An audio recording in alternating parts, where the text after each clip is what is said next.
అందరికీ నమస్కారాలండి. గడిచిన ఈ 24 గంటల్లోనే కేసులు మన ఆంధ్రప్రదేశ్లో కరోనా కేసులు పెరగడం జరిగింది. ముఖ్యంగా కర్నూలు జిల్లాలో 40 కేసులు నమోదు అవ్వడం జరిగింది. మొత్తం కర్నూలు జిల్లాలో కేసులు చూసుకుంటే 332 కేసులు, అదేవిధంగా 9 మంది చనిపోవడం జరిగింది. మాకు అర్థం కాని ఏంటంటే ప్రభుత్వము ఇంకా ఈ 40 కేసులే కాదు, ఇంకా చాలా కేసులు ఉన్నాయి, కానీ అది బయటికి రానియకుండా ఈ ప్రభుత్వం దాచిపెడుతుందని చెప్పి కూడా మాకు వచ్చిన ఇన్ఫర్మేషన్. ఎందుకంటే మాకు అర్థం కాని ఏంటంటే ఈ కేసులు మభ్య పెట్టడం వల్ల, కేసులు బయటికి రానివ్వకుండా దాచిపెట్టడం వల్ల ప్రజల దగ్గర నుంచి మీకేమొస్తుంది, ప్రభుత్వం అజెండా ఏంటో కూడా మాకు అర్థం కావట్లేదు. ఎందుకంటే ఈరోజు దాదాపుగా 100 కేసుల వరకు కర్నూలు జిల్లాలో నమోదైనాయని చెప్పి 3 రోజుల క్రితం వచ్చిన ఇన్ఫర్మేషన్ మాకు. కానీ కేవలం 40 కేసులు మాత్రమే వీళ్ళు బయట పెట్టడం జరిగింది. మేము ఈ ప్రభుత్వాన్ని డిమాండ్ చేస్తున్నాము, రేపటికల్లా మీరు కర్నూలు జిల్లాలో కరెక్ట్గా ఎంతమందికి కరోనా వైరస్ వచ్చింది, ఎంతమంది చనిపోయినారని చెప్పి కరెక్ట్ నంబర్స్, ఫిగర్స్ మీరు ఇవ్వకపోతే మాత్రము మీరు చాలా నష్టపోతారు. ఏదో ఒక విధంగా దీన్ని మేము బయట పెట్టగలిగితే మాత్రము మీరు ప్రజలకి ముఖాలు కూడా చూపించుకోలేదని చెప్పి కూడా ఈ సందర్భంగా వైఎస్ఆర్సీపీ నాయకులకు మేము తెలియజేసుకుంటున్నాము. ఎందుకంటే ప్రజలకి వాస్తవాలు తెలియాల్సిన అవసరం ఉంది. ప్రాబ్లం ఎంత పెద్దగా ఉందని తెలిస్తే ప్రజలు కూడా ఆ విధంగా జాగ్రత్తలు తీసుకుంటారు. కానీ మీరు ప్రాబ్లమే లేనట్టు మీరు చూపిస్తే మాత్రము ప్రజలు, అదేవిధంగా కర్నూలు జిల్లానే నష్టపోతారని చెప్పి కూడా ఈ సందర్భంగా మీ అందరికి కూడా తెలియజేసుకుంటున్నాను. వైఎస్ఆర్సీపీ నాయకులు కానీ, జగన్మోహన్ రెడ్డి గారు కానీ లాక్డౌన్ చాలా సక్సెస్ఫుల్గా మేము చేశాము, ఎక్కడ కూడా బయటికి రానివ్వకుండా మేము చాలా సక్సెస్ఫుల్గా ఈ లాక్డౌన్ మేము చేసుకున్నామని చెప్పి కూడా చెప్తున్నారు. నిజంగా అంటే లాక్డౌన్ మీరు చేసింటే గడిచిన ఈ నెల రోజుల్లోనే కేసులు తగ్గాలే కానీ ఇంకా కేసులు ఎందుకు పెరుగుతున్నాయి? మీరు అందరూ ఎవరైతే ఢిల్లీ మీటింగ్కి వెళ్ళొచ్చారో, ఎవరైతే పక్క రాష్ట్రాల నుంచి కర్నూలు జిల్లాకు వచ్చారో, లేకపోతే ఎవరైతే విదేశాల నుంచి వచ్చారో, వీళ్ళందరి ఇన్ఫర్మేషన్ మీరు కరెక్ట్గా తీసుకొని ఎక్కడికక్కడ ఎవరినైతే వాళ్ళ కలిశారో వాళ్ళందరినీ కూడా క్వారంటైన్కి మీరు పంపించారా లేదా అనేది కరెక్ట్ ఇన్ఫర్మేషన్ మీ దగ్గర ఉందా లేదా అనేది కూడా ఇప్పుడు మాకు డౌట్ వస్తుంది.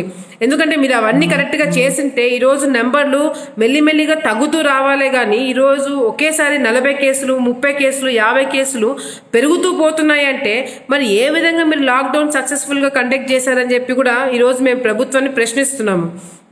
అంతేకాకుండా ఈరోజు జగన్మోహన్ రెడ్డి గారు, నిన్న ముఖ్యమంత్రి గారు ఒక ప్రెస్ మీట్ పెట్టడం జరిగింది.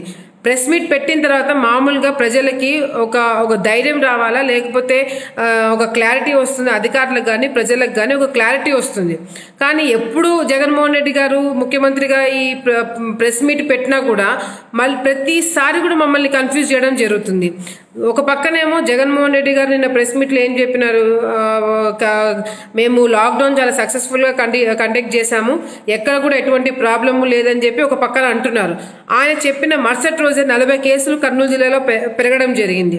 అంతేకాకుండా నాకు తెలిసి ప్రపంచంలో ఏ రాజకీయ నాయకుడు కానీ, లేకపోతే రాష్ట్రాల్లో ఉన్న ఏ ముఖ్యమంత్రి కానీ ఎవ్వరు కూడా కరోనా వైరస్ని ఒక సాధారణమైన జ్వరంతో ఏ ముఖ్యమంత్రి కూడా పోల్చుండడు. ఈరోజు నిన్న ప్రెస్ మీట్లో కూడా ఆయనకి ఒక పక్కన కేసులు పెరుగుతున్నాయి, ఒక పక్కన మన దేశంలో సీరియస్నెస్, కరోనా గురించి సీరియస్నెస్ పెరుగుతూ పోతుంది. అయినా కూడా ముఖ్యమంత్రి ఇప్పుడు కూడా సాధారణమైన జ్వరంతో పోల్చి మీరు ఏదో చిన్న చిన్న టాబ్లెట్లు వేసుకోండి, కొంచెం జాగ్రత్తలు తీసుకోండి, కొంచెం బయట తిరగద్దండి, కొంచెం కొంచెం కొంచెం అని చెప్తున్నారే కానీ దానికి సరైన ఒక క్లారిటీ మాకే కాదు, ప్రజలకి కాదు, ఆఖరికి మీ ప్రభుత్వంలో ఉన్న అధికారులకు కూడా మీరు సరిగ్గా క్లారిటీ ఇవ్వలేకపోతున్నారు. అంటే మరి ఈ ప్రభుత్వము ఎంత గొప్పగా పరిపాలన చేస్తున్నది కూడా మా అందరికి కూడా అర్థమవుతుంది. ఈరోజు ముఖ్యమంత్రి గారు ఇంకొక మాట కూడా అన్నారు, రేపొద్దున వచ్చే రోజుల్లో కరోనా వైరస్ మనము కలిసి ప్రయాణం చేయాల్సి వస్తుందని చెప్పి మాట్లాడుతున్నాడు. ఏ ముఖ్యమంత్రి అయినా ఆ మాట అంటాడా? ఈరోజు కరోనా వైరస్ మనము కలిసి ప్రయాణం చేస్తాము అని మీరు ముందే చెప్తున్నారు అంటే ఇంక దీన్ని తగ్గించలేము, మా వల్ల కాదు, మేము చేతులు ఎత్తేస్తున్నామని చెప్పి మీరు ఒప్పుకుంటున్నారా? ఎందుకంటే ఈ దేశంలో కాదు కదా, ఈ ప్రపంచంలో కూడా ఎవడో మాట నిండడు. అటువంటిది మీరు కరోనా వైరస్ మనము కలిసి ప్రయాణం చేయాలని అంటున్నారంటే దీన్ని ఎట్లా అర్థం చేసుకోవాలనేది కూడా మాకు తెలియట్లేదు అని కూడా ముఖ్యమంత్రి గారికి మేము తెలియజేసుకుంటున్నాము. టెస్టింగ్ చేసే దాంట్లో, కరోనా టెస్టింగ్ చేసే దాంట్లో ఈ దేశంలోనే మనం నంబర్ 1గా అని చెప్తున్నారు. కానీ మనము టెస్టింగ్ చేసిన ప్రతిసారి కేసులు కూడా అంతే విధంగా పెరుగుతూ పోతున్నాయి. మరి ఆ పెరుగుతూ పోతున్న కేసుల మీద దృష్టి పెట్టకుండా మేము నెంబర్ 1 టెస్టింగ్ చేసే దాంట్లో మాత్రమే మీరు ప్రచారం చేసుకుంటున్నారే కానీ ఈ పెరుగుతున్న కేసులు ఏ విధంగా తగ్గించాలా, ఏ విధంగా కంట్రోల్ చేయాలా అనే డిస్కషన్ మీరు అసలు చేస్తున్నారా చేయట్లేదా అనేది కూడా మాకు డౌట్ వస్తుంది.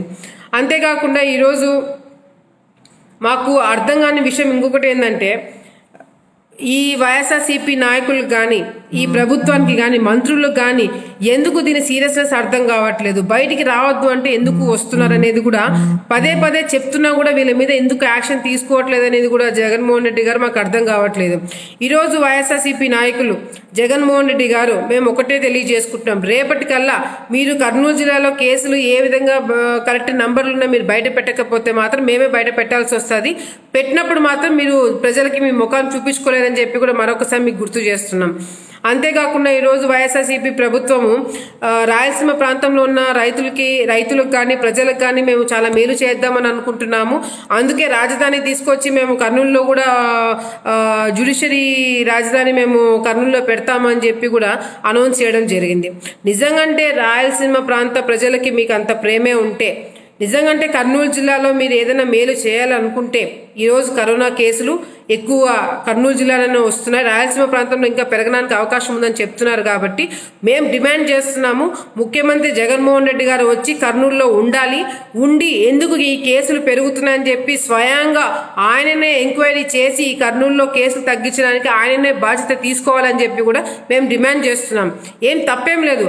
ఆ రోజు విశాఖపట్నంలో హుదూద్ తుఫాన్ వచ్చినప్పుడు ఏ విధంగా అప్పట్లో ఉన్న ముఖ్యమంత్రి గారు చంద్రబాబు నాయుడు గారు వెళ్ళి వైజాగ్లో ఉండి అక్కడ ప్రాబ్లం లేకుండా ప్రజలకి ధైర్యం చెప్తూ ఉన్నారో, ఈరోజు మేము కూడా అదే డిమాండ్ చేస్తున్నాము. కర్నూలు జిల్లా ప్రాంతవాసులకు కానీ లేకపోతే రాయలసీమ ప్రాంతవాసులకు కానీ మీరు ధైర్యం చెప్పాలనుకుంటే మాత్రం వచ్చి కర్నూలు హెడ్ క్వార్టర్స్లో కూర్చోండి, అధికారులను కూర్చోబెట్టుకొని మీటింగ్లు పెట్టుకోండి, మీ మంత్రులను పిలిపించుకోండి, ఎక్కడైతే కేసులు పెరుగుతున్నాయి ఎందుకు పెరుగుతున్నాయని చెప్పి మీరు లోతుగా వెళ్ళి దీని గురించి ఎంక్వైరీ చేసి ఆ కేసులన్నీ కూడా పెరగకుండా చూసుకోవాల్సిన బాధ్యత ముఖ్యమంత్రికే వదిలేస్తున్నామని చెప్పి కూడా ఈ సందర్భంగా మేము తెలియజేసుకుంటున్నాం. ఎక్కడైతే green zone, orange zone, red zone అని చెప్పి చాలా క్లారిటీతో జగన్మోహన్ రెడ్డి గారు మాకు ఎక్స్ప్లెయిన్ చేయడం జరిగింది. కానీ ఈరోజు గ్రీన్ జోన్లో ఉన్న ఏరియాస్లో మీరు లాక్డౌన్ని ఎత్తేస్తాము, అక్కడ బిజినెస్ నడుపుకోవచ్చు అని చెప్పి అంటున్నారు. బాగానే ఉంది. కానీ ఆ గ్రీన్ జోన్లో నుంచి రెడ్ జోన్లోకి ఎవరు కూడా వెళ్ళరని గ్యారంటీ మీరు ఇవ్వగలుగుతారా? లేదా రెడ్ జోన్లో ఉన్న వాళ్ళు గ్రీన్ జోన్కి రాకపోకలు ఆపేస్తామని మీరు ఏమైనా క్లారిటీ ఇస్తున్నారా?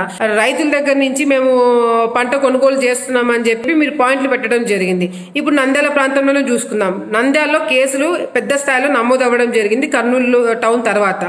మరి నంద్యాల మార్కెట్ యార్డ్లో మీరు కొనుగోలు పాయింట్ పెడితే ఎక్కడైతే గ్రీన్ జోన్ ఏరియా అంటే నంద్యాల మండలం కానీ గోస్పాడ్ మండలం కానీ ఇవన్నీ కూడా గ్రీన్ జోన్ ఏరియాస్ అని అనుకుందాం. అక్కడి నుంచి ప్రజలు వచ్చి మార్కెట్ యార్డ్లో అంటే రెడ్ జోన్ ఏరియాకి ఎంటర్ అవుతున్నట్టే కదా. మరి అది ఏ విధంగా మరి ప్రజలకి అది సేఫ్టీ అని ఈరోజు మేము ప్రశ్నిస్తున్నాము. అంతేకాకుండా దీనికి ఎందుకు మీరు ఇప్పుడు ఏ మండలానికి ఆ మండలానికి ఒక మండలం హెడ్ క్వార్టర్స్లో మీరు కొనుగోలు పాయింట్ పెడితే ఈ కన్ఫ్యూజన్ కానీ ఈ రిస్క్ కానీ ఉండదు కదా. అటువంటి ఆలోచన చేయకుండా ఈరోజు కాన్స్టిట్యున్సీ అంటే ఒక తాలూకా మొత్తానికి కలిపి ఒకటే మీరు మార్కెట్ యార్డ్లో పాయింట్ పెడితే ఏ విధంగా దానికి రిస్క్లో ప్రజల్ని పెడితే ఎవరు దానికి సమాధానం ఎవరు చెప్తారు? అప్పుడు గ్రీన్ జోన్ ఉండదు, ఆరెంజ్ జోన్ ఉండదు, రెడ్ జోన్ ఉండదు, అంతా కలిపి ఒకటే ఉంటుంది. ఈ గ్రీన్ జోన్ ఏరియాలో ఉన్న వాళ్ళని కూడా మీరు రిస్క్లో పెడుతున్నారు. ఈరోజు ఆలగడ్డ టౌన్లో ఎక్కడ కూడా కేసులు నమోదు కాలేదు, నంద్యాల టౌన్లో కేసులు ఎక్కువ నమోదైనాయి. అటువంటి నంద్యాల ప్రాంతానికి చాలామంది మార్కెట్ యార్డ్కి వెళ్తారు. అదేవిధంగా ఆలగడ్డలో చూసుకుంటే ఆలగడ్డ టౌన్లో ఎక్కడ కేసులు నమోదు కాలేదు, కానీ సిరివెల్ల, చాగల్మర్రి మండలాల్లో కేసులు నమోదైనాయి. అది రెడ్ జోన్గా కొన్ని ప్రాంతాలు ప్రకటించడం జరిగింది. అక్కడి నుంచి రైతులు మరి టౌన్కి వస్తే టౌన్లో ఉన్న వాళ్ళు ఇబ్బంది పడరా?